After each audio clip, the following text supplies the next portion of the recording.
ఇబ్బందులు లేకుండా ఏ విధంగా ఆదుకోవాలో నేను ఆలోచిస్తున్నా.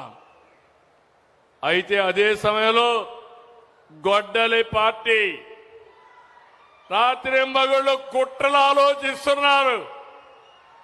ఉదయం లేచి రాష్ట్రాన్ని కులం, మతం, ప్రాంతం, వర్గాల వారిగా విడదీసేలా రోజు విషయాన్ని గమ్ముతున్నారు.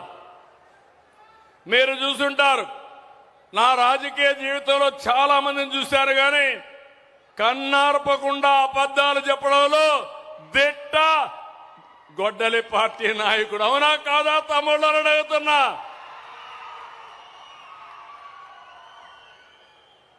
ఎక్కడికక్కడ నేరాలు ఘోరాలు చేసి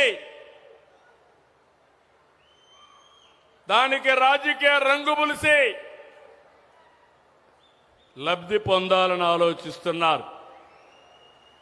నిన్న చూశారు విజయవాడలో ఒక సంఘటన జరిగింది.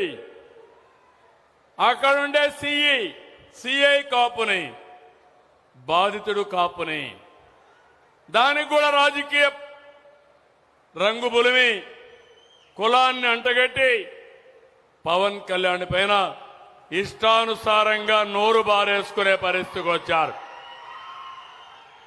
అదే నేను చెప్పాను, ఖబర్దార్ జాగ్రత్తగా ఉండండి. అనవసరంగా నోరు బారేసుకుంటే నోర్లు మూయించే శక్తి ఎన్డీఏకుందని చాలా స్పష్టంగా హెచ్చరించాను. అవునా కాదా తమ్ముళ్ళు? మొన్నే మీరు చూశారు, 5 ఏళ్లు ఒక్క టీచర్ పోస్టు భర్తీ చేయలేరు. చేశారా ఒక్క టీచర్ పోస్టు? జాబ్ క్యాలెండర్ అన్నారు, ఇచ్చారా జాబ్ క్యాలెండరు? మెగా డిఎస్సి నేను మొదటి సంతకం పెట్టాను. ₹1 అవినీతి లేకుండా 16,000 మందికి ఉద్యోగాలు ఇచ్చిన ఘనత ఎన్డీఏ ప్రభుత్వానిది. పిల్లలు ఆనందపడ్డారు, చాలా తృప్తిగా ఉన్నారు, బాగా చదువుకున్నారు, కష్టానికి ఫలితం వచ్చిందని ఆనందపడే పరిస్థితికి వచ్చారు.